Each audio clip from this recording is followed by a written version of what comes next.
orang yang meninggalkan puasa dengan sengaja tanpa ada uzur yang membenarkan, dia tidak dalam kondisi sakit, dia tidak dalam kondisi safar, tidak ada yang menghalangi dia untuk puasa, hanya karena malasnya, maka dosanya sama seperti orang yang meninggalkan sholat 5 waktu.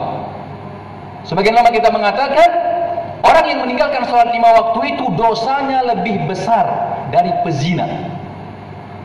Kita sangat jijik melihat orang pezina. Istilah Indonesia WTS umpamanya, terlalu sopan. Allah menyebutnya dengan pezina.